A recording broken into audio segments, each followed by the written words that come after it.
வாழ்க வையகம், வாழ்க வையகம், வாழ்க வளமுடன்.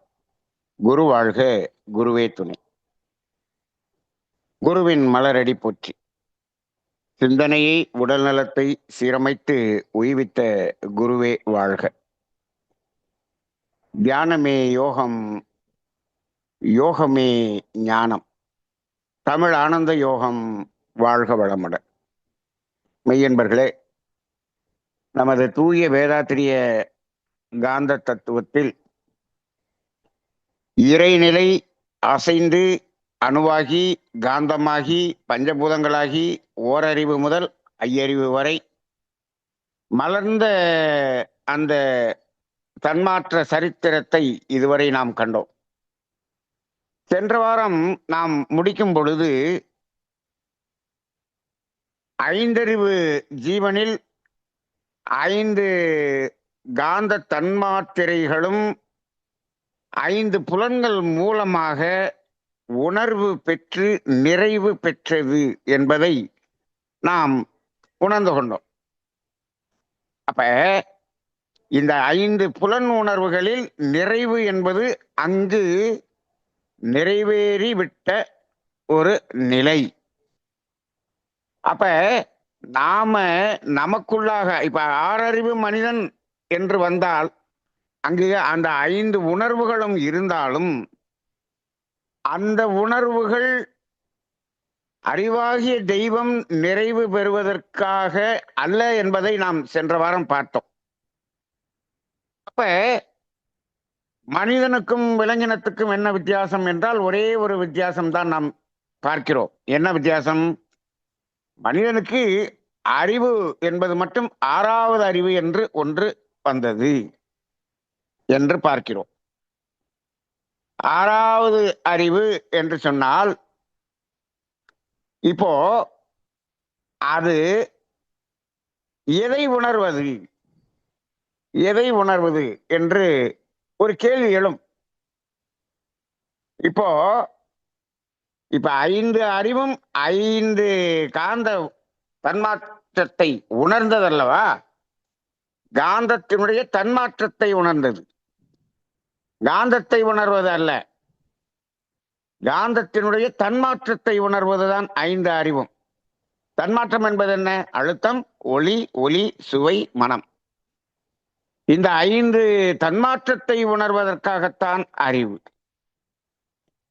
அப்ப 6வது அறிவு என்பது எதை உணர்வதற்காக என்று பார்க்கும்போது மகரிஷி அவர்கள் இந்த 5 காந்த தன்மாற்றத்தை சொன்ன பிறகு அழுத்தம், ஒளி, ஒளி, சுவை, மனம் 3 சொல்லினா போட்ட மனம், அடுத்து மனம் என்று 6வதாக ஒன்றை கொடுத்தார்.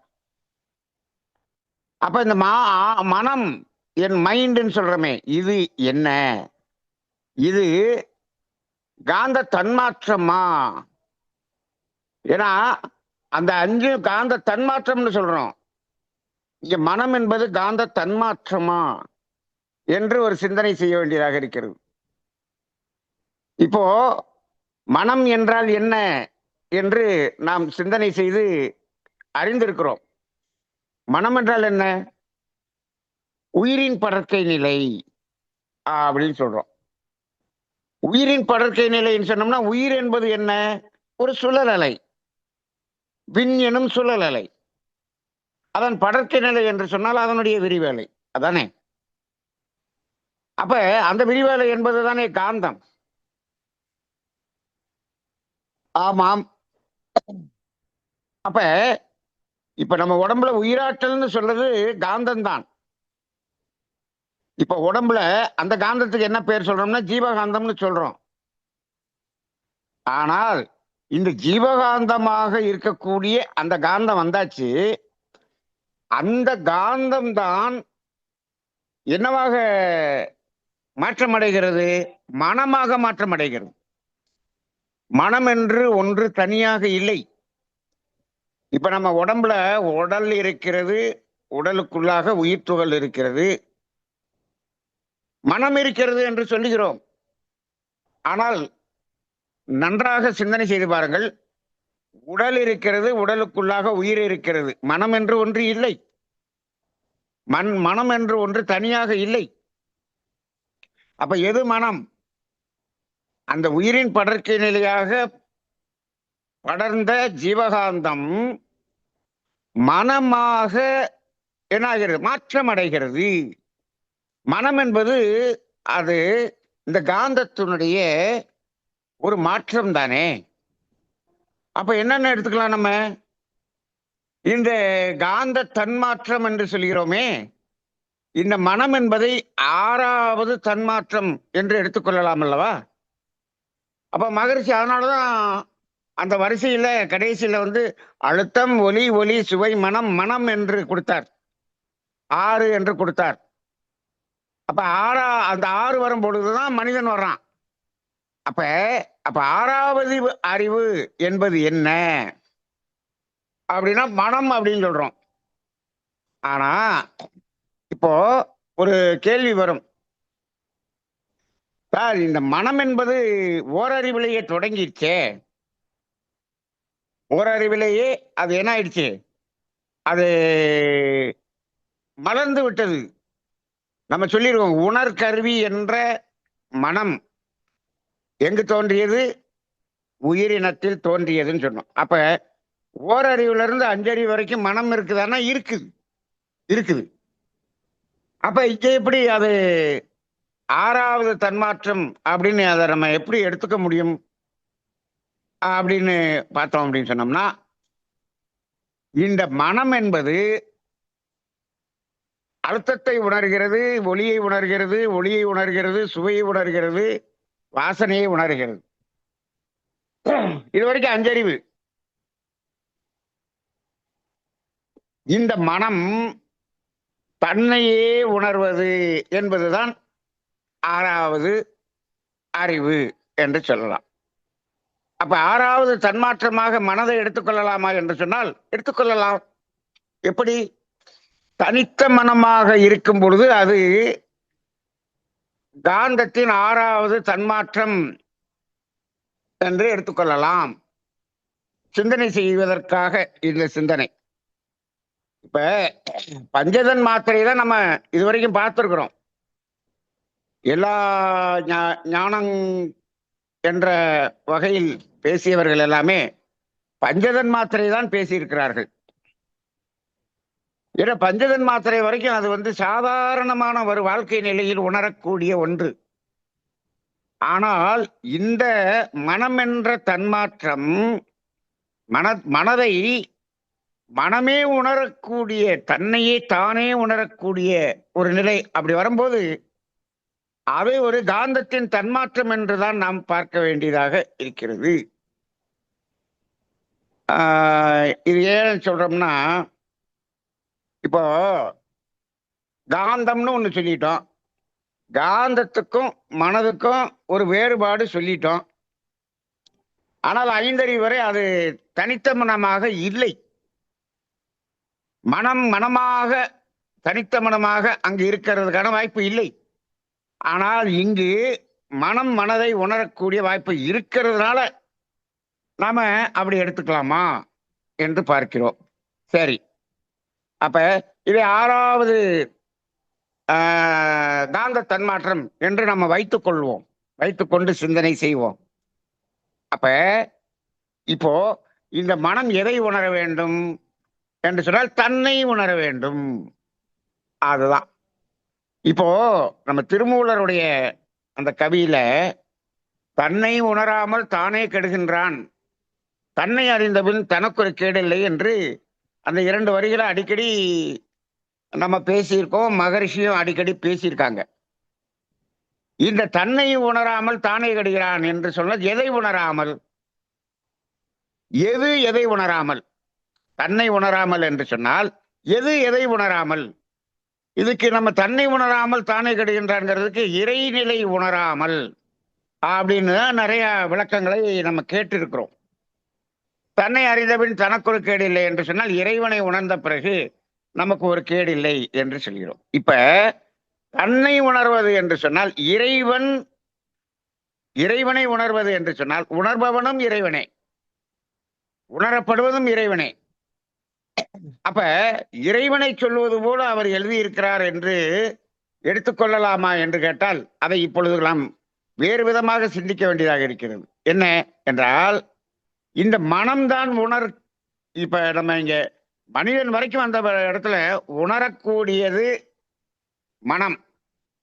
சரி, உணர வேண்டியது இறைநிலைன்னு நம்ம நம்ம நோக்கத்தில் படித்துக் கொள்கிறோம். ஆனால் நீங்கள் இறைநிலை உணர்வதற்கு முன்னம் மனித மனம் தன்னை உணர வேண்டும் என்பதைத்தான் திருமூலர் சொல்லுகிறார் என்று சிந்திக்க வேண்டியதாக இருக்கிறது. மனம் தன்னை உணராமல் தானே கெடுகின்றது. அப்ப மனம் தன்னை உணர்தல் அப்படின்னு சொன்னா, தன்னை உணராமல் இருக்கிறது என்று சொன்னால், அங்கதான் இது ஆறாவது தன்மாற்றமாக தனித்த மனதை அந்த மனம் உணரவில்லை அப்படின்னு. இப்ப இந்த இடத்துல மனதை மனம் எப்படி உணரும் என்று கேட்கக்கூடிய ஒரு கேள்வி வரும். மனம்தான் இருக்கிறது, தன்னை உணர்றதுன்னா இப்ப பாருங்க, இந்த இடத்துல ஒரு பெரிய சூட்சுமம் இருக்கு. மனம் அந்த மற்ற 5 தன்மாத்திரைகளை உணரும் போது அது மனமாகவே இருக்கும், மனமாகவே உணரும். ஆனால் மனம் என்ற தன்மாற்றத்தை உணரும் பொழுது அந்த உணரக்கூடிய ஒரு நிலையில் அது மனம் அறிவாக மாறி உணரும். ஏனென்று சொன்னால், மனதின் அடித்தளம் அறிவாகிய தெய்வம், மனதின் மறுமுனை அறிவாகிய தெய்வம். அப்ப அழுத்தம் ஒளி ஒளி சுவை மனதை உணர்வதற்கு அந்த மனதின் ஒரு முனைதான், முன்முனைதான் அங்கு வேலை செய்கிறது. ஆனால் மனதை உணர்வதற்காக வரும் பொழுது மனதின் மறுமுனை அங்கு உணர்வாக வேலை செய்கிறது. அப்படி பார்க்கணும். மனதின் மறுமுனை எது? அறிவாகிய தெய்வம். அப்ப அந்த மனம் அறிவாக மாறி அங்கு தன்னை உணரும். அப்ப திருமூலர் இதைத்தான் சொல்லுகிறார். தன்னை உணராமல் தானே கெடுகின்றான் என்று சொல்லக்கூடிய இது மனிதனுக்குத்தான் சொல்லுகிறார். அதானே, விலங்கினத்துக்கு கிடையாது இந்த வார்த்தை, மனிதனுக்குத்தானே அவர் சொல்றாரு. அப்ப தன்னை உணராமல் தானே கெடுகின்றான் என்று சொன்னால் மனம் தன்னை உணராமல் தானே கெடுகின்றது. ஏன்னா தானே கெடுகின்றான்னு சொல்றது இறைவனை நம்ம சொல்லிட முடியுமான்னா சொல்லக்கூடாது, சொல்ல முடியாது. இறைவன் அப்படிங்கிற இறைவனை உணர்தல் என்று அதை பொருள் கொண்டால், தன்னை உணராமல் தானே கெடுகின்றான் இறைவன் அப்படின்னு சொன்னா இறைவன் ஏதோ மயங்கி இருக்கக்கூடிய அப்படி இறைவனை சொல்ற மாதிரியே இருக்குது. ஆனால் இங்கு மயங்குவது எது? மனம்தான், மனித மனம்தான். அப்ப அந்த மனம் தன்னை உணர்தல் என்பது மனதை உணர்தல் என்றுதான் திருமூலர் சொன்னார் என்று எடுத்துக்கொள்ளலாம். சரி, தன்னை உணர தனக்கு ஒரு கேடு இல்லை என்று சொல்றாரே, அப்படின்னா மனம் தன்னை உணர்ந்து கொண்டால் அதற்கு கேடு இல்லை. இதை எப்படி நம்ம புரிஞ்சுக்கலாம் அப்படின்னு கேட்டா, மனம் தன்னை உணர்ந்து கொள்கிறது என்று வைத்துக் கொள்ளுங்கள். தனித்த மனம் தன்னை உணர்ந்து கொள்ளும் போது நாம் மனித உடலில் தனித்த மனமாக இருந்து கொண்டிருக்கக்கூடியதற்குத்தான் இங்கு நமது வேலை. அந்த தனித்த மனம் தேவையின் அடிப்படையில் புலன்கள் மூலமாக என்ன பண்ணலாம்? தேவையை நிறைவு செய்து கொள்வதற்கு என்ன பண்ணலாம்? அதோடு இணையலாம். எந்த தேவையை இணைத்துக் கொள்வது, எந்த தேவையை நிறைவு செய்து கொள்வதற்கு 3 வகையான தேவை இருக்கிறது. உடலின் தேவை, மனதின் தேவை, உயிரின் தேவை. 3 வகையான தேவை இருக்கிறது. இப்ப நாம இந்த தேவைகள் 3ங்கிறத நாம பசிதாகம், தட்பவெப்பத்திலிருந்து பாதுகாப்பு, உடல் கழிவுகளின் உந்து வேகம் என்று சொல்லிட்டோம். இப்போ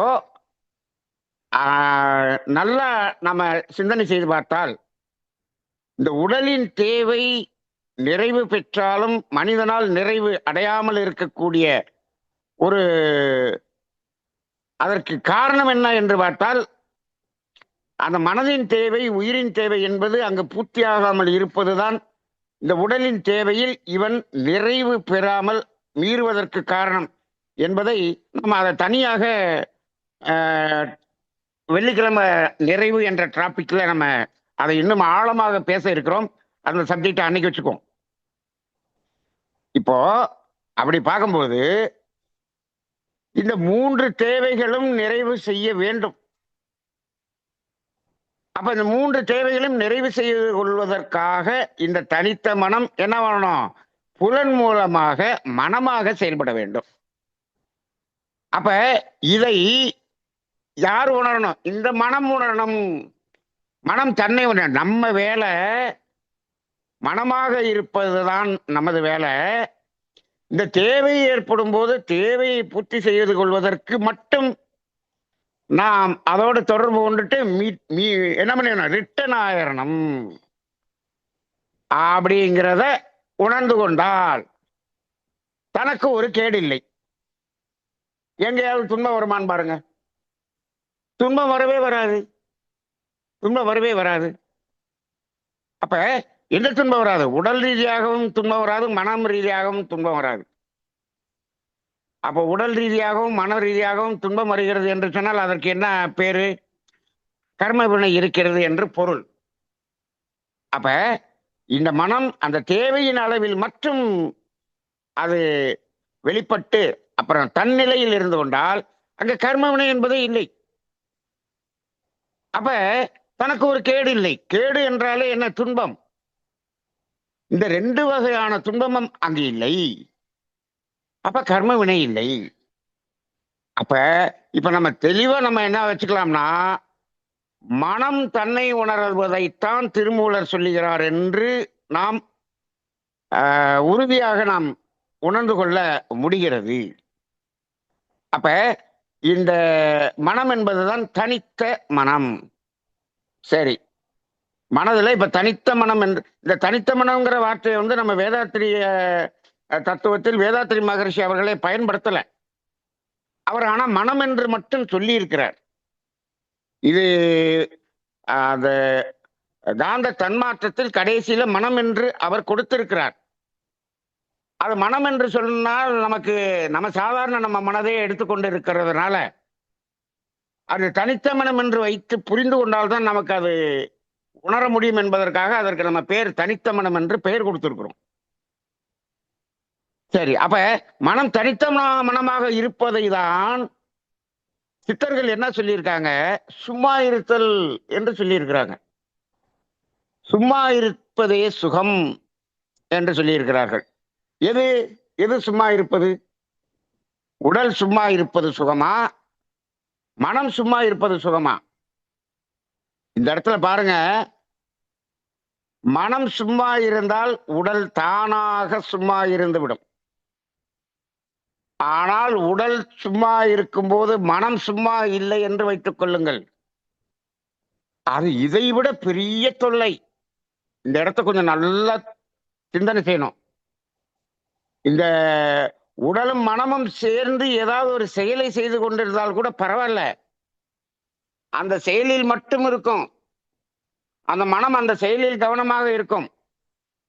ஆனால் இந்த உடல் சும்மா இருந்து மனம் சும்மா இல்லாமல் அலைகிறது என்று வைத்துக் கொள்ளுங்கள். அதுதான் பேராபத்தான ஒரு நிலை என்பதை நாம் உணர்ந்து கொள்ள வேண்டும். இன்னைக்கு நிறைய பிரச்சனை அதுதான். அப்ப சும்மா இருத்தலே சுகம் என்றால் மனம் சும்மா இருத்தல் என்பதைத்தான் சித்தர்கள் சொல்லியிருக்கிறார்கள். சும்மா இருந்து சுகம் பெறுவது எக்காலம்? எது? மனம். அப்ப அது தனித்த மனமாக இருந்து சுகம் பெறுவது எக்காலம் என்று நம்ம இப்ப புரிந்து கொள்கிறோம். அப்ப தேவையில்லாம இந்த மனம் போகும்போது சுகம் கெடுகிறது கெடுகிறது. அப்ப அந்த அடிப்படையில் அப்ப சும்மா இருப்பது என்பதும் இதுதான். இப்ப சும்மா இருப்பது என்பது நம்ம என்ன எண்ணங்கள் அற்ற நிலை என்று சொல்கிறோம். அப்ப எண்ணங்கள் இல்லை என்று சொன்னால் மனம் இல்லையா என்று ஒரு கேள்வி வரும் இல்லையா? எண்ணங்கள் அற்ற மனம் எப்படி? எண்ணங்கள் அற்ற மனம். நிறைய பேர் இப்ப தப்பா புரிஞ்சுக்கிறது என்னன்னா, மனம்தான் எண்ணம், எண்ணமும் மனமும் ஒன்று, எண்ணம் தான் மனம், இப்படி புரிந்து கொள்கிறார்கள். இப்போ மனதில்தான் எண்ணம் தோன்றுகிறது. அந்த எண்ணம் என்ற அந்த பதிவு, இயக்க பதிவினுடைய அனுபவம் மனதில் இணைந்து வருவதுதான் எண்ணம். அப்ப எண்ணம் என்பதே மனம் என்று எடுத்துக்கொள்ளக்கூடாது. அப்ப இப்ப இன்னைக்கு தண்ணீர் இருக்கு, அதை தண்ணீர் என்று சொல்லுகிறோம்.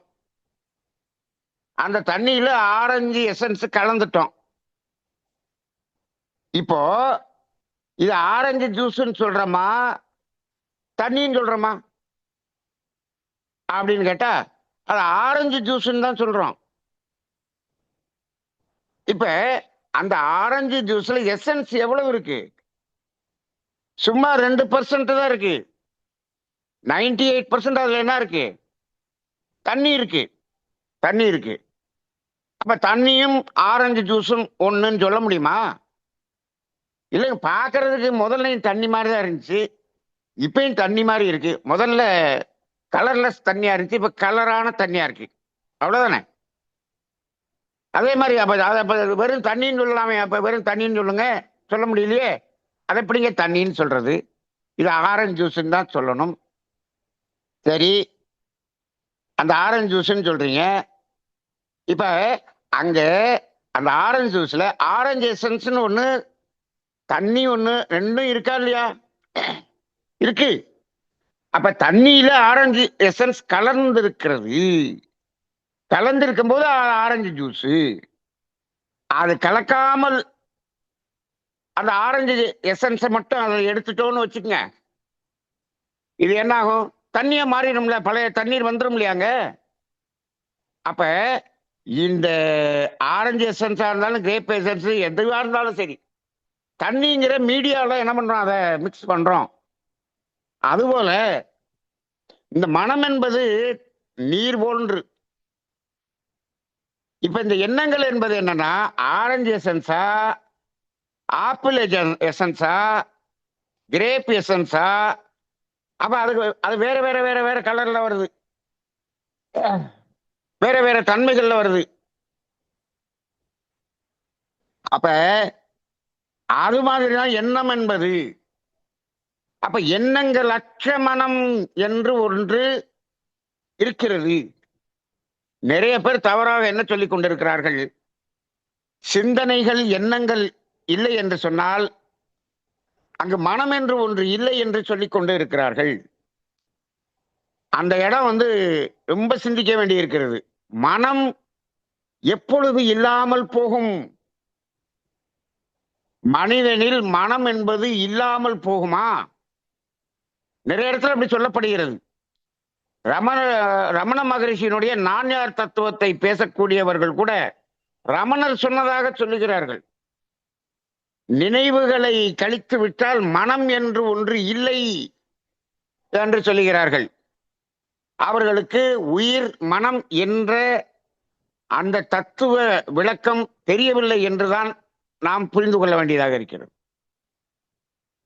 மனிதனில் மனம் என்று ஒன்று இல்லாமல் போகுமா? இப்ப நம்ம நல்லா தூங்கிட்டோம், நிசப்தமான தூக்கம், கனவு கூட இல்லை, எதுவுமே தெரியாத ஒரு ஆழ்ந்த தூக்கம். அப்படின்னா இப்ப அங்க மனம் இல்லைன்னு சொல்ல முடியுமா? எப்படி சொல்ல முடியும்? மனம் இருக்கிறது, தனித்த மனமாக இருக்கிறது. அதனாலதான் அங்க என்ன ஆச்சு? அப்படி ஆழ்ந்த தூக்கத்தில் நீங்கள் இருக்கும் பொழுது நமது மனம் ஆல்பா ஸ்டேஜுக்கு போயிருது. நம்ம இந்த ஆல்பா நிலைக்கு வருவதற்காக தவத்துல முக்கி முக்கி தவம் பண்ணிக்கிட்டு இருக்கிறோம். ஆனா ஆழ்ந்த உறக்கத்தில் ஆல்பா ஸ்டேஜுக்கு தானா போயிருது. அப்படின்னா என்ன அர்த்தம்? அங்க மனம் தனித்த மனமாக இருக்கிறது. அப்ப ஆல்பா ஸ்டேட்டுக்கு போயிருச்சு. அப்ப நம்ம இப்ப ஆகினை தவத்துல என்ன செய்றோம்? ஆல்பா நிலைக்கு வருவதற்குத்தான் தவம். என்ன சொல்றான்? 5 புலன் உணர்வுகளிலிருந்து விடுதலை பெறு. ஆனா எண்ணங்கள் வருது. அடுத்த துரியத்துல வரும்போது எண்ணங்களும் இல்லாத நிலைக்கு போயிரு. அப்ப தீட்டா நிலை.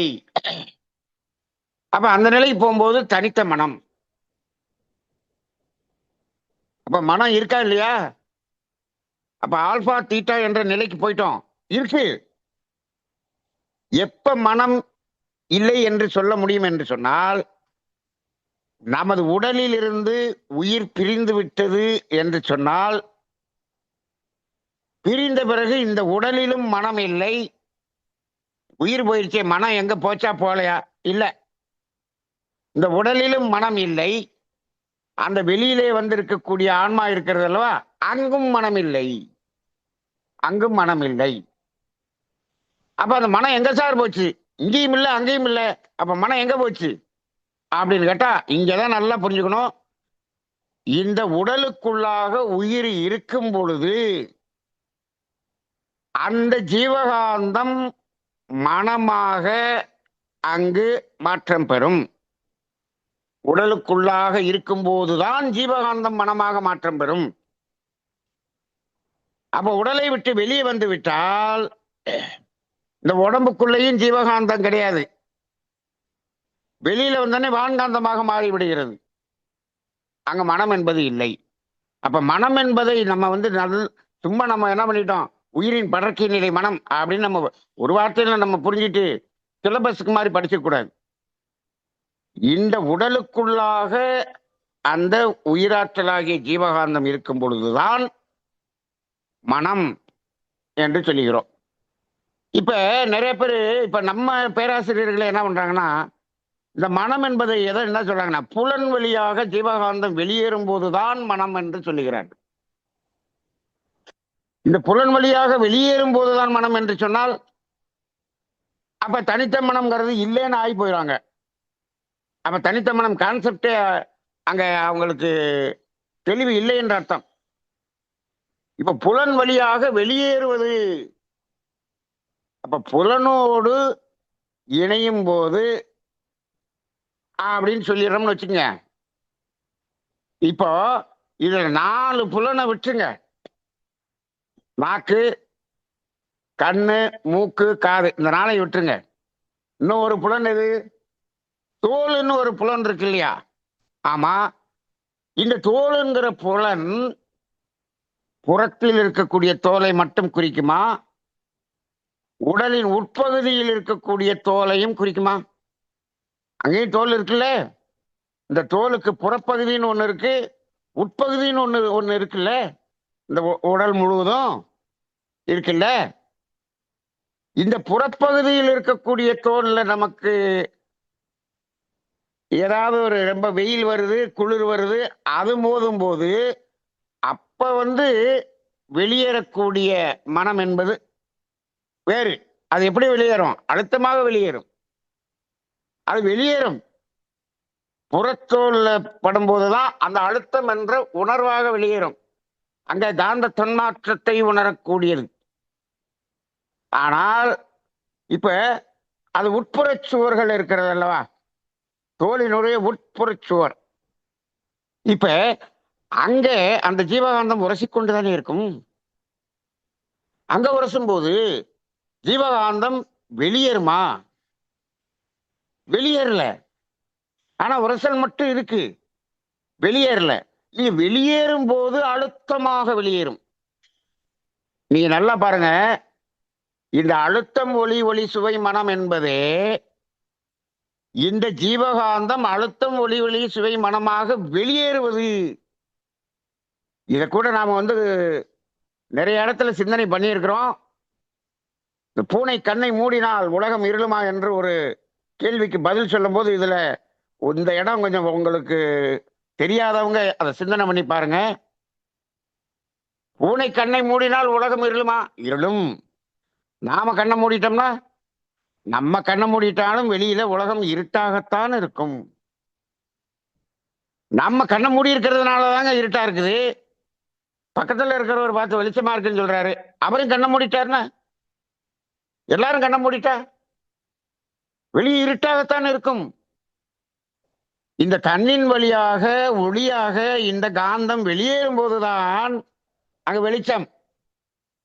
அப்ப இங்க சூரியனிலிருந்து வரக்கூடிய அலைகள் தான் இருக்கிறதே தவிர அந்த அலைகள் வெளிச்சமாக எப்பொழுது மாறுகிறது என்று சொன்னால் இந்த உயிரினம் என்று சொல்லக்கூடிய விலங்கினங்கள், பறவைகள், மனிதன் இவற்றின் புலன் வழியாக வெளியேறும் போதுதான் அங்கு வெளிச்சம், ஒளி. அங்கதான் தன்மாற்றம் என்பது அங்கதான் நடக்குது. நம்ம இதை அழுத்தம், ஒளி, ஒளி, சுவை, மனதை கூட தன் மாத்திரைகள் என்று சொல்லிடுவோம். தன் மாற்றம் என்று எங்க சொல்றோம் அப்படின்னா அது புலன் வழியாக வெளியேறும் போதுதான் தன் மாற்றம் என்று சொல்கிறோம். தன் மாத்திரைகள் வேறு, தன் மாற்றம் என்பது வேறு. அப்ப அந்த அடிப்படையில் பார்க்கும்போது நீங்க உடலுக்கு உட்புறமாக இருக்கக்கூடிய தோல் பகுதியில அது உரசும் போது அங்க என்ன ஆகும்? மனம் இருக்கும். என்னாகாது? அது விரயமாகாது, வெளியேறாது. அப்ப என்னவா இருக்கும்? அந்த அழுத்தம், ஒளி, ஒளி, சுவை, மனம்னா வெளியேறும். இங்கு வெளியேறல, ஆனால் உட்புறமாக உரசிக்கொண்டுதான் இருக்கும். இது ஜீவகாந்தம். அப்ப அங்க என்ன இருக்கும்? மனம் இருக்கும். அதுதான் தனித்த மனம். நீ உள்ள இருந்தா மனம், வெளியில வந்துச்சுன்னா இந்த 5 தன்மாற்றமாக மாறும். அப்ப இப்ப நம்ம தவத்துல எண்ணங்களற்ற நிலையில இருக்கிறோம். அங்க மனம் இருக்கிறது, ஆனால் செலவே இல்லை, செலவே இல்லை, விரயம் இல்லை. அப்ப மனம் தனித்த மனமாக இருக்கும்போது விரயம் இல்லை. அப்ப அப்படி புரிஞ்சுக்கணும். அப்ப அப்படி பார்க்கும்போது இப்ப 6வது அறிவது என்பது என்ன? மனிதன் 6வது அறிவாக வந்து விட்டான். 6வது அறிவது என்பது என்ன? எது 6வது அறிவு அப்படின்னு கேட்டா இப்ப அது எங்கள்கிட்ட இருக்கிறது 6. இப்ப இன்னைக்கு எது 6வது அறிவு அப்படின்னு சொன்னா ஓடி ஓடியா சம்பாதிக்கிறது 6வது அறிவு. அந்த நாட்டை பிடிக்கிறது, இந்த நாட்டை பிடிக்கிறது 6வது அறிவு. இது எல்லாத்தையும் வந்து அப்படியே யோசனை பண்ணி குறுக்குத்தனமா ரொம்ப திறமையா செய்யறது 6வது. இந்த 6வது அறிவுங்கிறது இது இப்ப இங்க இன்னைக்கு உலகத்துல என்னென்னமா பண்றோமோ அதெல்லாம் 6வது அறிவு என்று மனிதன் நினைத்து கொண்டிருக்கிறான். இல்லை, அது 5வது அறிவின் நீட்சி என்றுதான் சொல்ல வேண்டும். அது 6வது அறிவு கிடையாது, கிடையாது. 6வது அறிவு என்பது தனித்த மனம் மட்டுமே. அங்கதான் 6வது அறிவு. அப்ப இப்ப சொல்லுங்க, நம்ம 6வது அறிவு என்ற நிலையில் வாழ்கிறோமா? இதைத்தான் ஏஎஸ்ஆர் அடிக்கடி சொல்லுவாரு. 6 அறிவு பெற்ற மனிதன், ஆனால் 6வது அறிவின் பயன்பாட்டில் இருக்கிறானா? இல்லை என்று சொல்லுவார். அப்ப என்ன சொல்லுவாரு? அது 5வது அறிவாகவும் இல்லை, 6வது அறிவாகவும் இல்லை. இவன் என்ன பண்றான்? 5.2, 5.3, 5.4 இப்படி இருக்கிறான் என்று சொல்வார்கள். சரி, அப்ப 6வது அறிவு முழுமை பெறுகிறது என்று சொன்னால் மனம் தன்னை உணரும் போது 6வது அறிவு முழுமை பெறுகிறது என்று சொல்லலாம். அப்ப மனிதன் மனிதனாக மாறிவிட்டானா என்று கேட்டால் எப்பொழுது மனம் மனம் தன்னை உணர்கிறதோ அப்பொழுதுதான் முழுமையான மனிதனாக அவன் மாறுகிறான். அப்ப அவனை தான் மாமனிதன் என்று சொல்லுகிறோம். அப்ப இங்கே நாம வந்து இதெல்லாத்தையும் விட்டுவிட்டு வாழ்வின் நோக்கம் என்ன அப்படின்னு சொன்ன இறை உணர்வு பெறுதல் அப்படின்னு சொல்றோம்.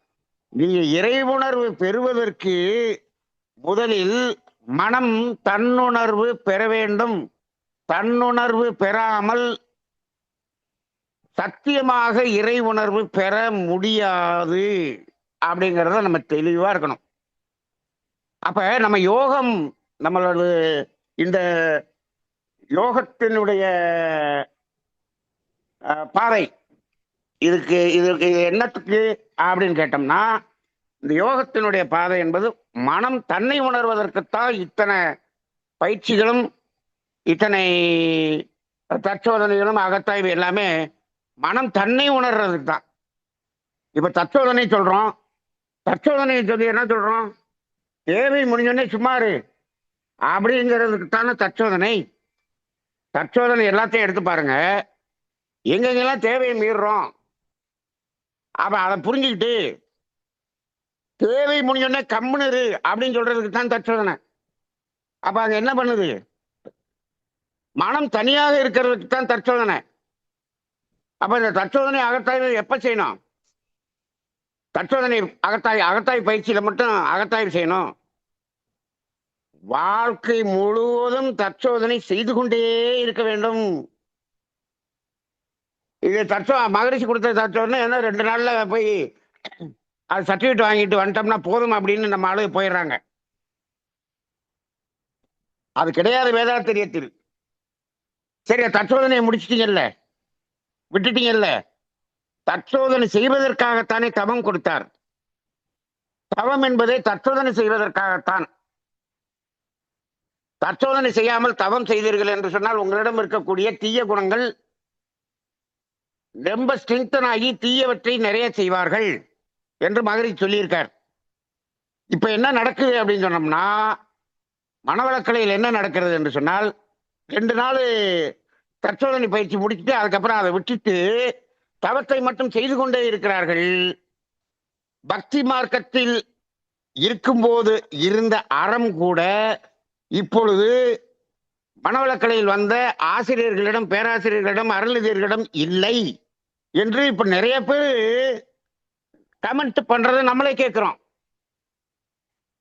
ரொம்ப அதை விட மோசமா போயிட்டாங்க. இன்னைக்கு கூட என்கிட்ட ஒருத்தர் சொன்னார், ஒரு கோயிலுக்கு போயிட்டு இருக்கிறப்ப கூட அவர் கொஞ்சம் மனசாட்சிப்படி இருந்தாருங்க. இப்ப இங்க வந்த பிறகு அவர் இறைநிலை, பிரம்மஞானம் எல்லாம் முடிச்சுட்டேங்கிறாரு. ஆனா அவர் பெரிய பேராசை பிடிச்சவரா இருக்காரு அப்படின்னு ஒருத்தர் என்கிட்ட சொன்னார். அப்ப இதுக்கு காரணம் என்ன என்று நான் திங்க் பண்ணி பாக்குறேன். என்னன்னு கேட்டா, தற்சோதனையை நிறுத்தி வச்சுட்டு தவத்தை மட்டும் செய்து கொண்டே இருக்கிறார்கள். தவம் செய்யுங்க, சிவகாந்த பெருக்க பயிற்சி செய்யுங்க, இந்த தவம் பண்ணுங்க, அந்த தவம் பண்ணுங்க, எல்லாம் பண்ணுங்க. எல்லாம் என்ன ஆகும்? ஸ்ட்ரென்தன் பண்ணோம். எதை ஸ்ட்ரென்தன் பண்ணுவோம்? நம்மகிட்ட ஏற்கனவே குப்பை கிடக்குது, அந்த குப்பையை ஸ்ட்ரென்தன் பண்ணி விட்டுரும். அப்ப இந்த இடத்த விட இதுல பேசாம பக்தியில இருந்த சரண்டர் கூட பரவாயில்லன்னு தோணுது. ஆக தற்சோதனை செய்வதற்காகத்தான் தவம். நீங்க தற்சோதனை விட்டுட்டீங்கன்னா தவத்தையும் விட்டுருங்க, பேசாம விட்டுருங்க, வேண்டாம், தவம் மட்டும் செய்யாதீங்க. அப்ப இப்ப நம்ம என்ன பண்றோம்? இப்ப ஒரு 1/2 மணி நேரம் தவம் பண்ணோம், 1 மணி நேரம் பேசுறோம், தற்சோதனை தான் பண்றோம். இதுதான் நம்மளுடைய மகரிஷியினுடைய ஒரு பிராக்டிஸே. இதுதான் தவம் பண்ணா தற்சோதனை பண்ணணும். அப்ப இப்ப இந்த தற்சோதனைங்கிறது எங்க வருது, எதுக்கு அப்படின்னு கேட்டா, இந்த மனதை அந்த தேவை என்ற அளவுல போயிட்டு சும்மா இரு, அதுல நீ மீறாமல் இருங்கிறதுக்காகத்தான் அந்த பயிற்சி. அப்ப என்னது? 6வது அறிவு ஆகிய மனம் தன்னை உணர்றது அப்படிங்கிறது தாங்க இது. சரி, இப்போ இந்த இடத்துல நமக்கு இன்னைக்கு ஒரு புதிய ஒரு சிந்தனையை நம்ம செய்ய வேண்டி இருக்கிறது. ஏன்னா நம்ம போன வாரம் நம்ம பேசி முடிச்ச பிறகு இதை நம்ம காந்த தத்துவத்தை கேட்டுக்கொண்டிருந்த ஒரு அன்பர், அவங்க இன்னைக்கு உள்ள இருக்காங்கன்னு நினைக்கிறேன், அவங்க எனக்கு ஃபோன் பண்ணியிருந்தாங்க. ஃபோன் பண்ணிட்டு, சார் நீங்க மனிதனிடம் 6வது புலன் என்று ஒன்று வரவில்லை, ஆனால் 6வது அறிவு மட்டும் வந்து விட்டது என்று சொன்னீர்கள். ஆமாங்கம்மா, நாங்க அப்படிதான் புரிஞ்சிருக்கோம், இது வரைக்கும் எங்களுக்கு தெரிஞ்சது அவ்வளவுதான் அப்படின்னு நான் சொல்லிட்டேன். 6வது அறிவு மட்டும் வந்துருச்சு. சரி, ஏன் அந்த 6வது அறிவு எதுக்கு? அது இறை உணர்வு பெறுவதற்கு அப்படின்னு நம்ம சொல்லிட்டோம். அப்ப இங்க வந்து புலன் தேவையில்லை அப்படின்னு சொல்லும்போது அவங்க என்ன சொன்னாங்க, இந்த மனிதனுக்கு வரும்போது 6வது புலன் ஒண்ணு வந்திருக்கு சார், அப்படின்னு எனக்கு தோணுது சார் அப்படின்னு சொன்னாங்க. எதை சொல்றீங்கம்மா அப்படின்னு கேட்டேன். சார் அந்த பீனியல் கிளாண்டுன்னு ஒண்ணு இருக்குல்ல சார், அது 6வது புலன்னு வச்சுக்கிட்டா என்னங்க சார் அப்படின்னு கேட்டாங்க. நல்ல சிந்தனையுமா, நீங்க சொன்னதை நான் சிந்தனைக்கு எடுத்துக்கொள்கிறேன் என்று அன்னைக்கு அவங்ககிட்ட சொல்லிட்டு விட்டுட்டேன். ஒரு நல்ல சிந்தனையாளர். இப்ப பாருங்க, இப்போ நான் அதை புலன்னு எடுத்துக்கலாமா அப்படின்னு பார்க்கும்போது, புலன்னு எடுத்தோம்னா அதுல வந்து ஜீவகாந்தம் விரயமாகி காந்த தன்மாற்றமாக மாறணும். இங்க அது ஆகல. இதை எப்படி புலன்கிற வார்த்தையை எப்படி யூஸ் பண்றது அப்படின்னு கொஞ்சம் சந்தேகம் வந்துச்சு எனக்கு. ரைட்டு. ஆனால் இப்போ இந்த பீனியல் கிளாண்டு அப்படிங்கிறத இந்த 6வது அறிவுக்காக கொடுக்கப்பட்ட பிரத்யேகமான உறுப்பு என்று எடுத்துக்கொள்ளலாமா என்று எனக்குள்ளாக நான் அதை கேள்வியாக வைத்துக் கொண்டே இருந்தேன். இப்ப இதை எங்க போய் கேட்கறது? மகரிஷி இருந்தாருன்னா மகரிஷிட்ட போய் கேட்கலாம். மகரிஷி இல்ல, இப்ப எங்க போய் கேட்கறது அப்படிங்கும்போது, இப்போ சரி கடைசியா என்ன இதை எந்த தெளிவுக்கு வந்தேன் என்று சொன்னால், இப்போ மெடிக்கல் சயின்ஸ்ல மெடிக்கல் காலேஜில் மெடிக்கல் சயின்ஸ் படிக்கிறாங்கல்ல, அனாட்டமி படிக்கிறாங்க இல்லையா, அனாட்டமி படிச்சவங்கள்ட்ட அங்க கேட்கும் பொழுது இது ஊர்ஜிதமாகிவிட்டது. அவங்க சொன்னது வந்து ரொம்ப ரொம்ப பொருத்தமாக இருக்கக்கூடியதாக ஆகிவிட்டது. என்ன என்று சொன்னால், இப்போ அனாட்டமி படிக்கும்போது பீனியல் கிளாண்டை பத்தி படிக்கிறாங்க. இப்போ அதே போல பிட்யூட்டரி கிளாண்டு, மற்ற கிளாண்டு, எத்தனையோ கிளாண்டு இருக்கு இல்லையா, இந்த கிளாண்டு உறுப்புகள் இந்த அனாட்டமியெல்லாம் படிக்கும்போது ஒரு விலங்கினத்தின் உடலிலும் இதே உறுப்புகள் எல்லாம் இருக்கிறது. நம்மகிட்ட இருக்கக்கூடிய இருதயம் இருக்கு, எல்லாமே இருக்கும். ஒரு அஞ்சறிவு ஜீவனில் பார்த்தோம்னா அதுக்கு எல்லா உறுப்பும் அங்க இருக்கிறது. இந்த பிட்யூட்டரி கிளாண்ட் வரை எல்லாமே அங்கு இருக்கிறது. ஆனால் அனாட்டமியில பீனியல் கிளாண்டை பத்தி சொல்லும் பொழுது அங்க மெடிக்கல் காலேஜில் விலங்கினங்களில் அந்த பீனியல் கிளாண்ட் என்று ஒன்று இல்லை என்று அங்க அவங்க அத சொல்றாங்க சொல்றாங்க. இப்ப இதை நான் கன்ஃபார்ம் பண்ணேன். ரைட். அப்ப ஐயறிவு விலங்கினங்கள் வரை அங்கு பீனியல் கிளாண்ட் இல்லை. அப்ப அங்க அங்க 6வது அறிவு இல்லை, அங்க பீனியல் கிளாண்ட் இல்லை. சரி, அப்ப இது மெடிக்கல் சயின்ஸ் மூலமா நம்ம என்ன பண்ணிட்டோம்? இதை நம்ம ஊர்ஜிதம் செய்து கொண்டோம். அப்ப மனிதனுக்கு மட்டும்தான் பீனியல் கிளாண்ட் அப்படிங்கறத ஊர்ஜிதம் செய்து கொண்டோம். சரி, இப்போ இந்த இந்த பீனியல் கிளாண்ட் என்பதும் ஒரு மனிதன் உயிரோடு இருக்கும் பொழுது ஸ்கல்ல ஓபன் பண்ணி டாக்டர்ஸ் பாக்குறாங்க, பீனியல் கிளாண்ட பாக்குறாங்க, பிசிக்கலா பாக்குறாங்க, ஸ்கேன் பண்ணி பாக்குறாங்க, தெரியுது, இருக்கிறது தெரியுது. ஆனால் ஒரு மனிதன் இறந்த பிறகு ஸ்கல்ல ஓபன் பண்ணி அந்த பீனியல் கிளாண்ட ஆராய்ச்சி பண்ணணும்னு பாக்குறாங்க. உயிர் வெளியேறிய அடுத்த சனம் அந்த பீனியல் கிளாண்ட் என்பது மறைந்து விடுகிறது, அங்கு இல்லை. ஒரு இறந்த உடலில் நம்ம அதை ஓபன் பண்ணி பார்த்தோம்னா பீனியல் கிளாண்டை பார்க்க முடியவில்லை என்று மருத்துவ விஞ்ஞானிகள் கூறுகிறார்கள். அப்ப இறந்த உடன் அடுத்த சனமே அது மறைந்து விடுகிறது. இப்ப நம்ம என்ன சொன்னோம்? உடம்புல இருந்து உயிர் வெளியில வந்துருச்சுன்னு சொன்னா மனம் என்பது இல்லை அப்படின்னு சொல்லிட்டோம். ரைட்டா? மனம் என்று ஒன்று இல்லைன்னு சொல்லிட்டோம். இங்க என்ன ஆகுது பாருங்க, அது வெளியே வந்தானே இந்த பீனியல் கிளாண்டும் காணா போகுது. அப்ப அந்த பீனியல் கிளாண்டு என்ன? இது 6வது புலன்கிற வார்த்தையை நம்ம சொல்லலைனாலும் இந்த 6வது அறிவு என்ற ஒன்று அந்த பீனியல் கிளாண்ட்ல அடங்கி ஒடுங்குவதற்குத்தான், அந்த தனித்த மனதுக்காகத்தான் அந்த பீனியல் கிளாண்ட் என்று இருக்கிறது என்பதை நம்ம ஓரளவுக்கு உணர்ந்து கொள்ள முடிகிறது. ஏன்னா அது உயிர் வெளியே போயிட்டா மனமும் இல்லாம போகுது, பீனியல் கிளாண்டும் இல்லாம போகுது. அப்ப இந்த 6வது அறிவாகிய தனித்த மனதுக்கான பிரத்யேகமான ஒரு உறுப்பாக இந்த பீனியல் கிளாண்ட் இருக்கிறது என்பதை நாம இப்ப உணர்ந்து கொள்ள முடிகிறது. இப்ப பாருங்க, சித்தர்கள் என்ன சொல்லி வச்சாங்க? இந்த பீனியல் கிளாண்ட என்ன சொன்னாங்க? மனோன்மணின்னு சொன்னாங்கல்ல.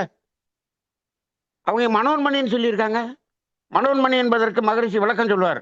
மனம், உள், மணி. மனோன்மணி அப்படி மனோன்மணிங்கிறதுக்கு விளக்கம் என்ன? மனம், உள், மணி என்று மனோன்மணியை சொல்றோம். அதுதான் பீனியல் கிளாண்டு. இப்ப மனோன்மணி தவம் நம்ம செய்யறோம். அப்ப அங்க மனம் உள்ளே ஒடுங்கி, மனம் உள் மணி. அப்ப அந்த அத கூட ஒரு ஒரு இவர் பாடுவார், ஒரு சித்தர். மாங்காய்ப்பால் உண்டு மலை மேல் இருப்பவர்க்கு தேங்காய்ப்பால் ஏதுக்கடி குதம்பாயின்னு ஒரு குதம்பை சித்தர் பாடுற பாடல் இருக்கு. இந்த பீனியல் கிளாண்டுங்கிறது மாங்காய் வடிவத்தில் இருக்கும். அங்க அந்த பீனியல் கிளாண்டுல மனம் ஒடுங்கி மலை மேல் இருப்பதற்குன்னா சகசிராதாரத்தில் நிற்பவர்க்கு. தேங்காய்ப்பால் எதுக்கடினா தேங்காய்ப்பால் சொன்னா இந்த தேகத்தின் மூலமாக இந்த உலக பொருள்களோடு நபர்களோடு தொடர்பு கொள்ளக்கூடிய தொடர்பு எதற்கு என்று பாடுகிறார். அப்ப நாம டைரக்டா என்ன பண்ணிருக்கோம்? துரியதவம் பண்ணிக்கிட்டு இருக்கோம். அப்புறம் கொஞ்ச நாள் கழிச்சு மகரிஷி என்ன சொல்லிட்டாரு? அங்க மனோன்மணியில தவம் பண்ணி பிடரிக்கு போய் திரும்ப என்ன பண்றோம்? துரியத்துக்கு வந்துடும்.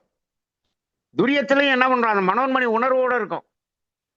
அப்ப இந்த இடத்துல ஆக்கினை தவத்துல புலன் கடந்த மனம்தான்.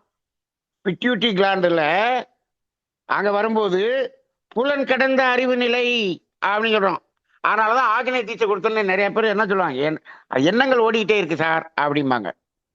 அது ஓடத்தை விட்டுருங்க, அதுவா நிற்கும் அப்படின்னு சொல்லுவோம். ஆனா ஓடிக்கிட்டே இருக்கும். நீங்க ஆக்கினை தவத்துல ஓடிக்கிட்டே இருக்கும். அது கொஞ்ச நாள் கழிச்சு நின்றுங்கன்னு சொல்லிடுவோம். அதுக்குள்ள என்ன பண்ணிடுவோம்? நம்ம துரிய தவம் கொடுத்துருவோம். துரிய தவத்துலதான் என்ன ஆகுது? எண்ணங்கள் நிற்கிறது. அப்ப புலனில் இருந்து விடுபடுவது என்பதுதான் ஆக்கினை தவம். எண்ணங்களில் புலன் அனுபவங்களாகிய எண்ணங்களில் இருந்து விடுபடுவது துரிய தவம். அதனால இந்த 2 தவமே போதும். துரியாதீனம் வேண்டாம், இப்போதைக்கு வேண்டாம். எப்ப துரியாதீனத்துக்கு நமக்கு தேவைப்படும் அப்படின்னம்னா, நம்ம ஓரளவுக்கு பக்குவப்பட்டு இந்த தேவைகளை மீறுவதில் இருந்து ஓரளவுக்கு பக்குவப்பட்டு தேவையில நிற்கக்கூடிய அளவுக்கு நம்ம ஒரு மாற்றத்தை அடைந்து ஒரு பக்குவ நிலைக்கு வந்து விட்டோம் என்று சொன்னால் அதுக்கப்புறம் பண்ண வேண்டியது துரியாதீதம்.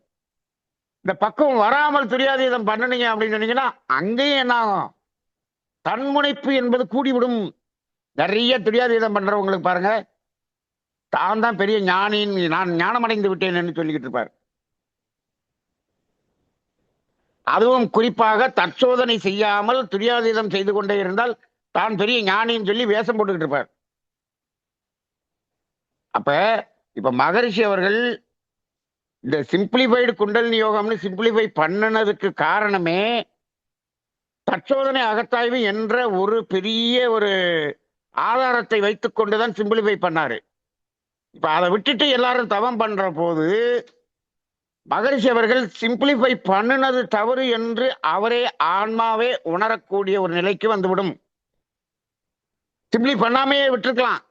இதை சிம்பிளிஃபை பண்ணாம இருந்திருந்தா நீங்க தற்சோதனை செய்து அகத்தாய்வு செய்து எதெல்லாம் விடணுமோ விட்ட பிறகுதான் உங்களை அந்த தீட்சையை கொடுப்பாங்க. அந்த நிலைக்கு வரும். மூலாதாரத்துல இருந்து ஒவ்வொரு மையமாக மேலே ஏற்றி ஆக்கினை வர்றதுக்கு 15 வருஷம் ஆகும். அங்க உங்களுக்கு அதெல்லாத்தையும் விட்டுட்டு வந்தாதான் கொடுப்பான். துரிய தெய்வம் கொடுக்கும் பொழுது உங்க பேர்ல எந்த சொத்து இருக்கக்கூடாது. அப்பதான் துரிய தீட்சை கொடுத்தாங்க. ஆனா மகரிஷி என்ன பண்ணாரு? அது இப்படி பார்த்தா யாருக்குமே கொடுக்க முடியாது, இப்ப எல்லாருக்கும் கொடுக்கணுமேங்கிறதுக்காக அவர் என்ன பண்ணார்? சிம்பிளிஃபை பண்ணி அந்த தற்சோதனை அகத்தாய்வை தொடர்ந்து செய்து கொண்டிருக்கக்கூடிய ஒரு நிலையில் தன் மாற்றத்தை என்ன பண்ணாரு? முதல்ல கொடுத்துட்டு அப்புறமேல் மாற்றத்தை கொண்டு வந்து அதுக்கப்புறம் 9 மையத்துக்கு வர்றது கொடுத்தாரு. அப்ப இந்த மாற்றம் வரவில்லை என்று சொன்னால் நீங்கள் தயவு செய்து துரியாதீதம் செய்யாதீர்கள், 9 மையம் செய்யாதீர்கள். தற்சோதனை அகத்தாய்வு செய்து தன்னை மாற்றிக்கொள்ளாமல் இந்த ஒரு தேவையின் அடிப்படையில் நிற்க முடியாமல் இருப்பவர்கள் தயவு செய்து இந்த உயர்நிலை தவங்களாகிய இந்த 9 மையம் துரியாதீதம் செய்ய வேண்டாம். முதலில் துரியதவம் வரை செய்து இந்த நிலைக்கு ஒரு பக்குவப்பட்ட நிலைக்கு வந்த பிறகு அதை செய்யுங்க. தெரிஞ்சுக்குங்க, ஆனா செய்யாதீங்க. இன்னைக்கு எனக்கு ரொம்ப ஒரு வருத்தமான விஷயம் என்னன்னா, இந்த தற்சோதனை அகத்தாய்வு என்பதற்கு இம்பார்ட்டன்ஸ் மிக குறைவாக இருக்கிறது. நம்ம அதனாலதான் சொல்றோம், செயல் மாற்றம் செயல் மாற்றம் செயல் மாற்றம் சொல்லிக்கிட்டு இருக்கோம். இன்னைக்கு என்னன்னா தவம், ஜீவகாந்த பெருக்க பயிற்சி இதையெல்லாம் செய்து எப்படி பொருளை பெருக்கிக் கொள்ளக்கூடிய ஒரு மனவளக்கலை வேதாத்திரியம் சொல்லித்தரப்படுகிறது என்பதை பார்க்கிறோம். அப்ப இது இந்த சிம்பிளிஃபைட் பண்ணது மிக தவறு என்று அவர் நினைக்கக்கூடிய ஒரு நிலைக்கு வந்து விடுகிறது. அப்ப இப்ப இந்த மனம் உள்மணி என்று சொல்லக்கூடிய இந்த மனோன்மணி என்பது இந்த 6வது அறிவு என்ற அந்த மனம் தன்னை உணர்ந்து தானாக நிற்பதற்காகத்தான் இந்த பீனியல் கிளாண்ட் நமக்கு கொடுக்கப்பட்டிருக்கிறது என்பதை நம்ம புரிந்து கொள்ள முடிகிறது.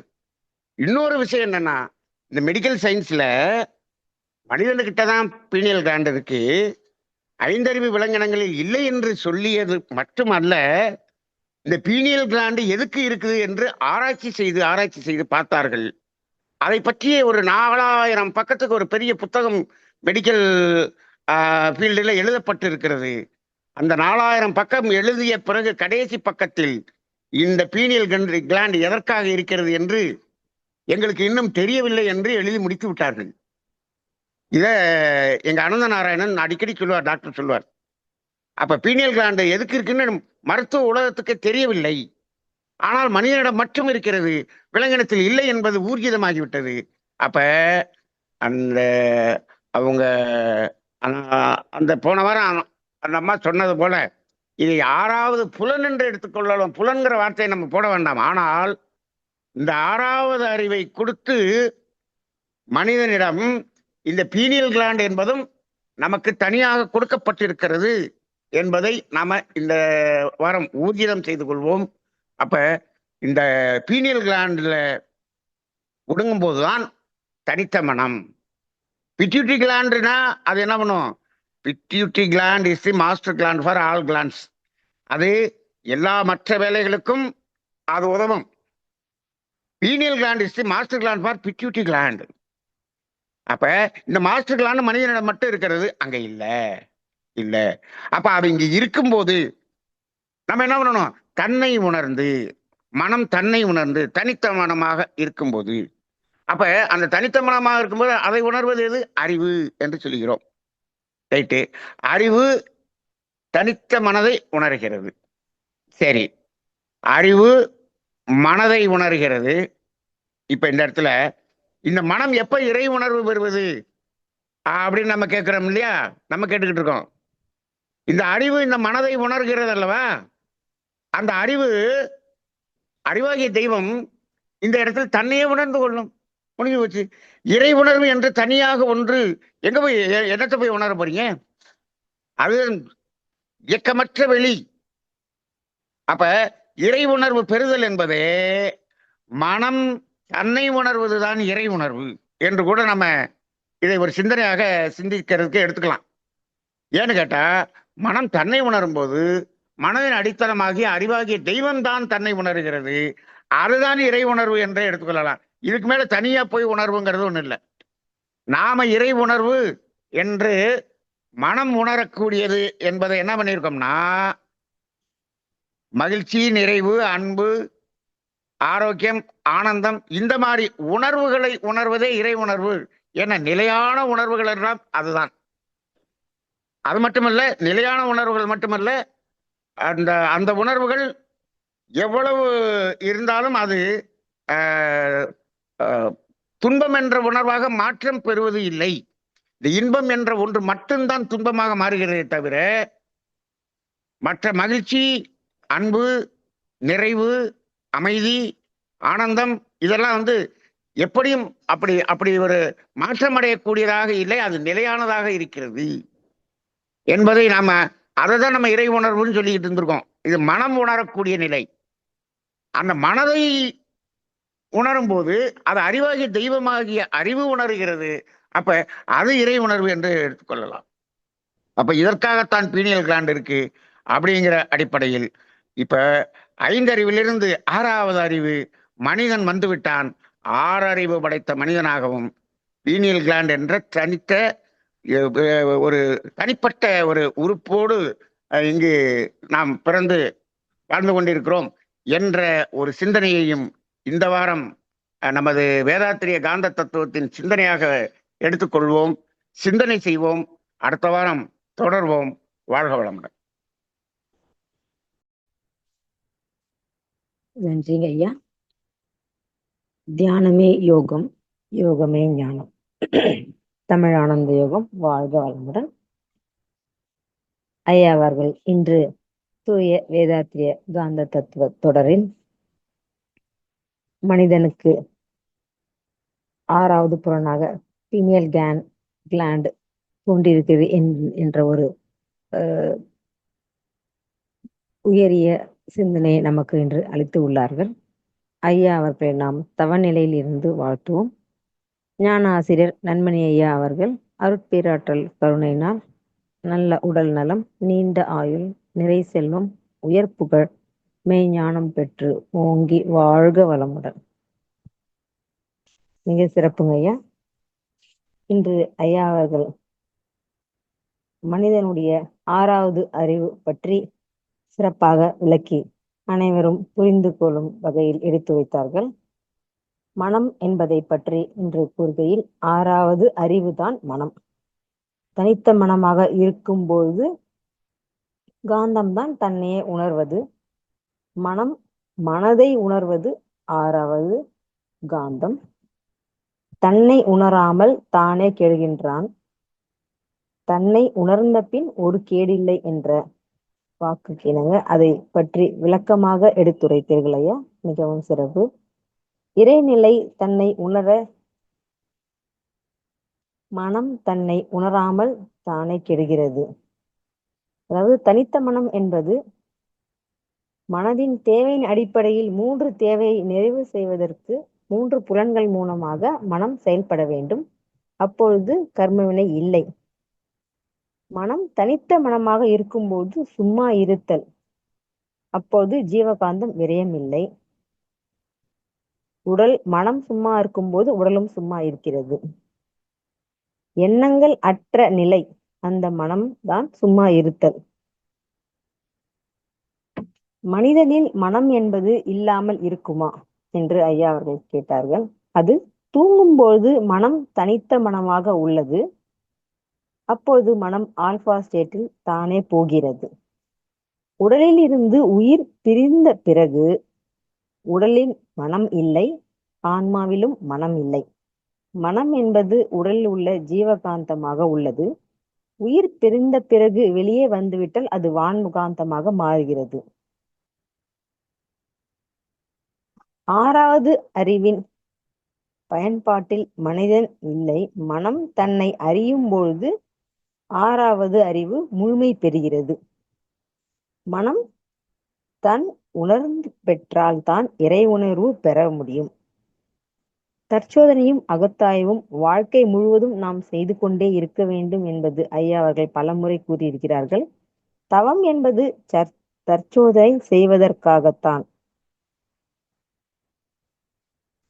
இந்த 5 விலங்கினங்கள் வரை பீனியல் கிளாண்ட் இல்லை என்பது இப்போது ஐயா கூறியதன் மூலம் அனைவருக்கும் புரிகிறது. மனிதருக்கு மட்டும்தான் இந்த பீனியல் கிளாண்ட் உள்ளது. அவன் உயிரோடு இருக்கும்போது நம்மளால் பார்க்க முடிகிறது. மனிதன் இறந்த பிறகு அது மறைந்து விடுகிறது என்று கூறினார்கள். பிறகு மனம் உள் மணி, அதுதான் மனோன்மணி, அதுதான் pineal gland. Pineal gland pituitary கிளாண்டுக்கு மாஸ்டர் கிளாண்டாக விளங்குகிறது. இந்த பெட்ரூட்ரி கிளாண்ட் அனைத்து கிளாண்ட்களுக்கும் மாஸ்டர் கிளாண்டாக உள்ளது. அறிவு தன் மனதை உணர்கிறது. மனம் தன்னை உணர்வது இறை உணர்வு.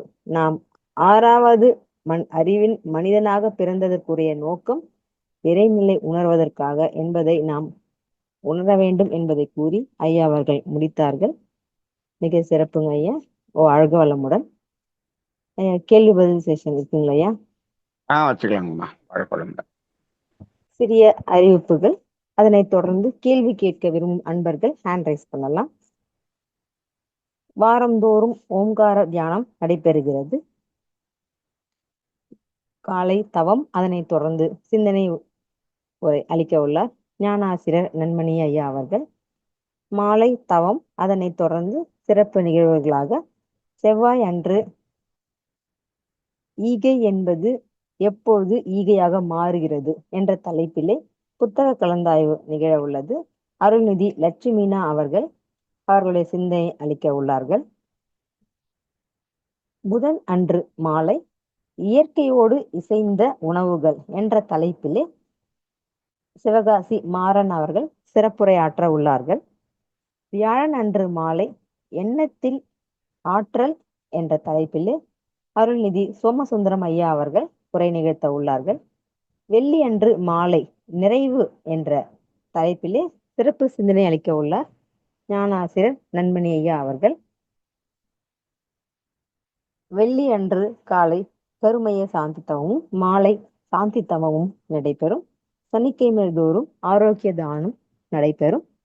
சனி மற்றும் ஞாயிறு தினங்களில் மாலை நிகழ்வுகள் எதுவும் இல்லை. அனைவரும் அனைத்து நிகழ்வுகளிலும் பங்கு பெறுமாறு அன்போடு கேட்டுக்கொள்கிறோம். கேள்வி கேட்க விரும்பும் அன்பர்கள் ஹேண்ட் ரைஸ் பண்ணலாம்.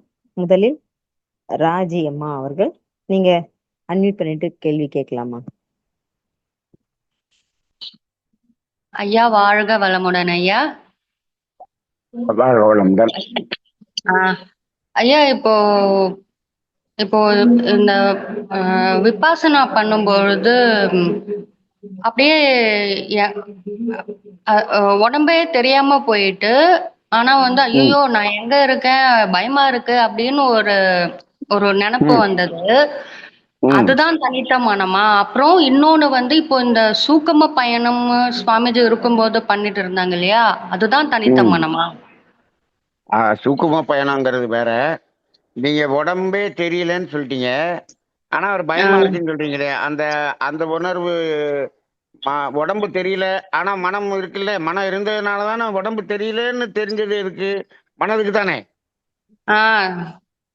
மனதுக்கு தான். உடம்பு தெரியல, அப்ப மனம் இருக்குது.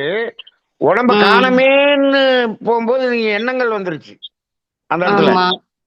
நீங்க உடம்பு இல்லாம உடல் உணர்வு இல்லாமல் நான் இருக்கிறேன் என்ற உணர்வு, அப்படி ஒண்ணு உணர்வு இருக்குல்ல, அந்த உணர்வு தனித்த மனம். அதுதான். ஆனா உடம்பு காணமேன்னு நீங்க நினைச்சீங்கன்னா எண்ணம் வந்துடுது. அப்ப பயம் வந்துடுது. அப்ப அந்த உடல் உணர்வை கடந்து உடல் இருக்கிறதே தெரியாம நீங்க இருக்கிறீங்களே, அப்ப அப்ப தனித்த மனம் தான். அதுதான் தனித்த மனம். அது அது அது எப்படி சொல்றதுன்னா, தேடுறேன் நான் எங்க அப்படின்னு நானே தேடுறேன். அதுதான் அந்த தேடுறதெல்லாம் இல்ல, தேடவே வேண்டியது இல்லை. அந்த தேடுதல்ங்கிறதே இருக்கு. தேடுனீங்கன்னா நீங்க எண்ணத்துக்கு போயிடுறீங்க. அந்த உடல் உணர்வுக்கு இருக்கிறோம்.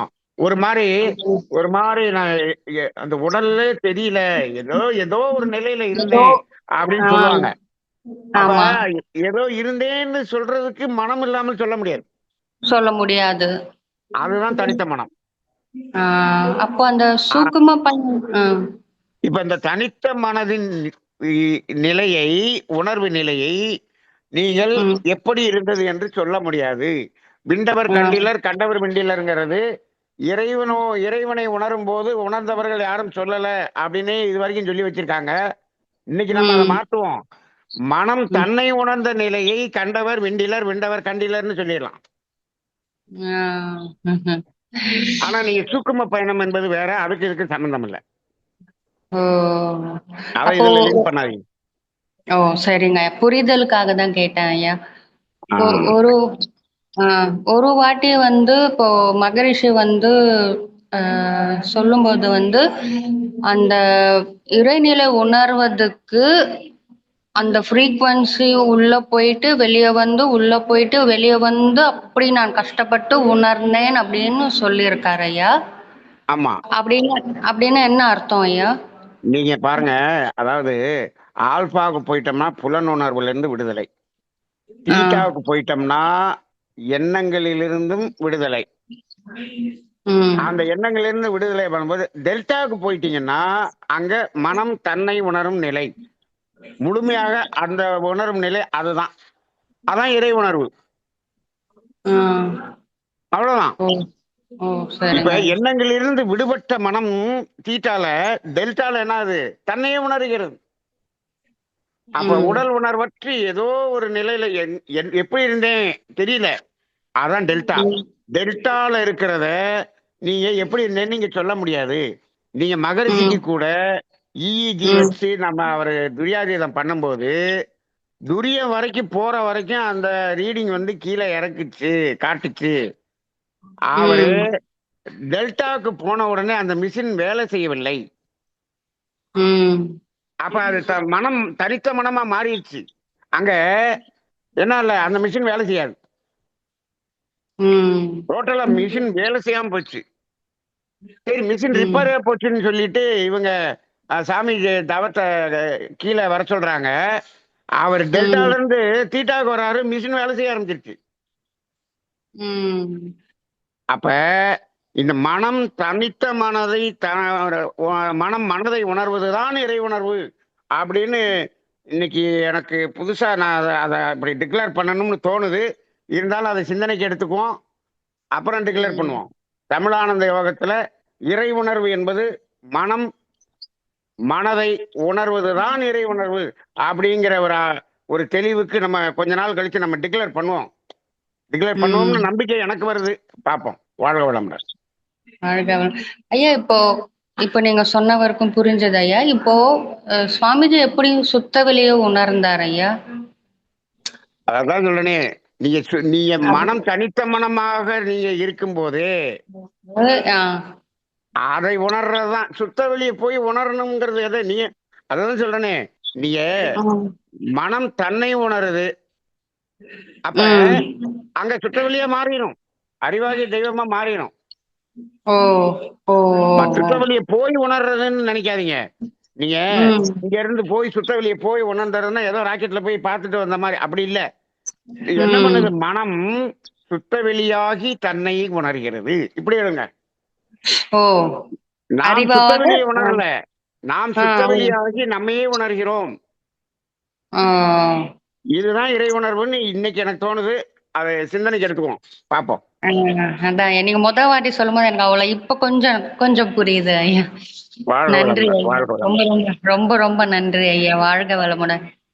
நன்றிங்கம்மா, வாழ்க வளமுடன். அடுத்ததாக கமலவேணி அம்மா, நீங்க கன்மியூட் பண்ணிட்டு பேசலாமா? நன்றி அம்மா. ஐயா வாழ்க வளமுடன் ஐயா. வாழ்க வளமுடன். இந்த தனித்த மனதை வந்துங்கய்யா அறிவுன்னு சொல்லலாமாங்கய்யா? தனித்த மனதை உணர்வது அறிவு. அது உணரும் போது அறிவு, உணர்ந்த நிலையில் அதுவே அறிவா மாறிடுது. அவ்வளவுதான். நீ இப்போ அறிவுன்னு நீங்க சொல்லலாம், சொல்லலாம் இல்லைங்கய்யா? அதான் நீங்க இப்ப சொல்லலாம். பேசும்போது கூட ஆறாம் அறிவு, ம். அத ஆறாம் அறிவுன்னு நீங்க சொன்னீங்க.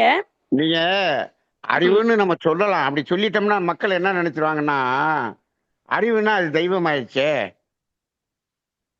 அப்படி போயிடுவாங்க. சரி. அது முழுமையான அறிவுக்கு போயிடுவாங்க. அப்படி சரி போயிடுவாங்க. அப்ப இந்த ஆறாவது அறிவுங்கிறத டிஃபைன் பண்ண முடியாது, அதை புரிஞ்சுக்க முடியாது. ஆனா நீங்க சரி. சொல்றதுதான் உண்மை. நீங்க சொல்றதுதான் உண்மை. அது சரிங்கய்யா அறிவுதான், சரிங்கய்யா அறிவுதான். சரிங்க. இருந்தாலும் ம். நம்ம வந்து அதை என்ன பண்றோம், கொஞ்சம் அதை கொஞ்சம் கொஞ்சம் வேறுபடுத்தி அப்படி சொல்ற விலக்கி வச்சு சொல்றதுக்காக. புரிஞ்சுக்கிறதுக்காக அதை கொஞ்சம் கொஞ்சம் விலக்கி வச்சு பாக்குறோம். சரிங்கய்யா சரிங்கய்யா. நீ அப்ப சொல்றது வந்துங்கய்யா அறிவுதான். அறிவுதான். சரிங்கய்யா. ம். ஒரு சொல்லுங்க. நிமிஷம். சரிங்க. நன்றிங்க. அவ்வளவுதாங்க. வேற ஒண்ணும் இல்லைங்க. வாழ்வளம், வாழ்வளம். நன்றிங்கம்மா, வாழ்க வளமுடன். அடுத்ததாக நாகஜோதி அவர்கள் கேள்வி கேட்கலாம். வாழ்க வளமுடன்ங்கய்யா. திருப்பரங்குன்றத்துல நாகஜோதி பேசுறேங்கய்யா. வாழ்க வளமுடன். நாகஜோதி அம்மா இவங்கதான் போன தடவை ஆறாவது அறிவுக்கு பீனியல் கிளாண்ட வச்சுக்கலாமான்னு கேட்டது இவங்கதான். வாழ்க வளமுடன். நன்றிங்கம்மா. வாழ்க வளமுடன். நன்றிங்க சார். ஐயா அந்த துரியாதீத தவம், துரிய தவம் சொல்லிட்டு இருக்கோம் இல்லையா? இப்ப துரியாதீத தவம் இப்ப நீங்க ம், பேசும்போது என் மனசுக்கு பட்டதுங்கய்யா. துரியாதீத ம், தவமே நமக்கு தேவையில்ல. ஏன்னா, அந்த ம், துரிய தவத்துல மனோன்மணி தவம் அங்க மனத உள்ள ம், போகும்போது, ம், ஒவ்வொருவருடைய கருமையமும் தனித்தனியே ம், இயங்கிக் கொண்டிருந்த போதிலும், ஒவ்வொருடைய உணர்வும், அறிவும் ம், பல்லாயிரம் மலைகளுக்கு அடித்தளமான கடல் நீர் போன்று ஒன்றாகவே காட்சியாகும். இது மகரிஷி ம், இறைநிலை தவத்துல சொல்லியிருக்காங்கய்யா. இப்போ அந்த ம், தனித்த மனத்துல போய் உட்காரும்போது, இந்த ம், சிற்றறிவு வேறு, பேரறிவு வேறு அப்படிங்கிற மாதிரி எல்லாமே ம். ஒரே கடலா ஆமா. அப்படிதான் தெரியும். அப்ப இதுவே போதும். நம்ம ம், துரியாதீதம் தேவையில்ல. இங்கே தானே உணர முடியும் உள்ள. இதுவே ம், ம், போதும் ம். அப்படின்னு எனக்கு நம்ம தோணுங்க. நம்ம போன வாரம் நம்ம ராமகிருஷ்ண சாரதாதேவி கதை சொன்னோம் இல்லையா? ம். சொல்லுங்கய்யா. அந்த அ ம். சாரதாதேவி ராமகிருஷ்ணர் கதை சொன்னோம். போன வாரம் ம். சொன்னோமா? எப்ப சொன்னேன்னு எனக்கு புரியல. போன ஆமா. வாரம் தான் சொன்னேன்னு நினைக்கிறேன். ஜுவல்லு கீழ அந்த தங்கத்த பார்த்து. அதானங்கய்யா? பாத்து.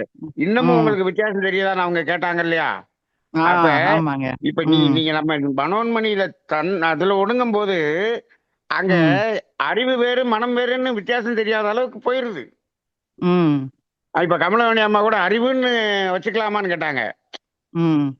அப்ப அது இப்ப இந்த தங்கமும் மண்ணும் ஒண்ணுங்கிற நிலைமைக்கு உணர்வு வந்துருச்சுன்னு சொன்னோம்னா, அங்க அறிவு, மனம் 2 ஒண்ணு தானே அங்க. ஒண்ணுதான். ஒண்ணுதான். அப்ப ஒண்ணுதாங்க. ம். துரியாதீதம்ங்கிறது மகரிஷி ம். நமக்கு அத ஒரு ம். ஒரு அதாவது ஒரு காட்டுறதுக்காக நமக்கு குடுத்தாரு. ஆனா, ம். ம். துரியாதீதத்துக்கு நம்ம முயற்சி பண்ணி எனக்கு போறேங்கிறேன். நீங்க துரியத்துல ஜெயிச்சிட்டீங்கன்னா, துரியாதீதம் தானா ம். போகும். ஆமா. நம்ம இப்ப இங்க துரியாதீதத்த அப்பயே உணர்ந்துருவோம்லங்கய்யா? அதான் இப்ப துரியத்துல நீங்க தனித்த மனதுல துரியத்துல நீங்க ம். தற்சோதனை செஞ்சு தேவை அளவுல நிக்கிற அளவுக்கு பக்குவப்பட்டுட்டோம்னா, ம். துரியாதீதம் நீங்க செய்ய வேணாம். அது உங்களுக்கு துரியாதீதம் தானா வரும். ஆமாங்க. ஆனா கண்டிப்பா. ஆ. நம்மளுடைய முயற்சி என்பது ஆக்கினை துரியம் வரைக்கும் தான் முயற்சி. ம். அதுவும் என்ன முயற்சி அப்படின்னு சொன்னா, ஆக்கினை துரியம் செய்து, தற்சோதனை செய்து, அந்த தேவைக்கு மேல இருக்கிறத விடுறது தான் முயற்சி. ம். நீங்க விட்டுட்டீங்கன்னா துரியாதீதம் தானா நெறைய பேர் நாங்க துரியாதீதம் எனக்கு அப்படி வருது, இப்படி வருது. எப்பா நீ எவ்வளவு சொத்து வச்சிருக்க? அது ஒரு 4,00,00,000 வச்சிருக்கேன். உன்ட்ட 4,00,00,000 என்னைக்கு ஒண்ணும் இல்லாம டோட்டலா நாளைக்கு கஞ்சிக்கு ஒண்ணும் இல்லன்னு உட்காரு, அன்னைக்கு உனக்கு துரியாதீதம் வந்துரும். ம். அப்ப தற்சோதனை பண்ணு. இது நம்மால தற்சோதனைய விட்டுப்புட்டு, நான் 9 மையம் பண்றேன், இத பண்றேன், அத பண்றேன். நாம இந்த 2யும் நிறுத்தி வச்சதுக்கு காரணம், நாம முதல்ல நம்ம அதுக்கு எலிஜிபிலிட்டி ஆகணும். நம்ம முறைப்படி போவோம்ங்கிறதுக்காக நிறுத்தி வச்சுட்டோம். ம். அது ஒரு பெரிய மயக்கத்தை கொடுக்கும். நீங்க 9 மையமும் துரியாதீதமும் அப்படியே பண்ணிட்டு நெறைய பேர் என்ன பண்றாங்க, நான் ஞானம் அடைஞ்சு விட்டேன்னு அங்கங்க டிக்ளேர் பண்ணிட்டு அலைஞ்சுகிட்டு இருக்கிறாங்க. ஆனா அவங்கள பக்கத்துல வீட்ல போய் பார்த்தோம்னா, அவங்களுடைய நிலைமைலாம் வேற மாரி இருக்கு. ம். அப்ப இது ஒரு ஃபால்ஸ் டிக்ளரேஷன் குடுக்குற நிலைமைக்கு போயிருது. இந்த தற்சோதனை இல்லாத தவம். ம். ஆ ஆமாங்க. அதனால நீங்க சொல்ற மாரி மனோன்மணியில ஒடுங்கினாலே, அங்கேயே எல்லாமே ஆ ஒன்றாக அது அந்த ஆமாங்க. உணர்வு சிற்றறிவு வந்துரும் வேற, வந்துரும். பேரறிவு வேற இல்ல. அப்படியே கடல் மாரி. ஆமா, எல்லாம் ஒண்ணு போலம். ம். ஆமா. நிச்சயமா. ஆமா. ஆமா. நன்றிங்கம்மா. வாழ்க வளமுடன். நன்றி, நன்றி. வாழ்க வளமுடன்யா. நன்றிங்கம்மா. வாழ்க வளமுடன். ஐயா, வேற யாரும் கேள்வி கேட்கலாங்க ஐயா? நிறைவு செஞ்சுக்கலாங்களா ஐயா? நிறைவு செய்யலாம்மா. வாழ்க வளமுடன்.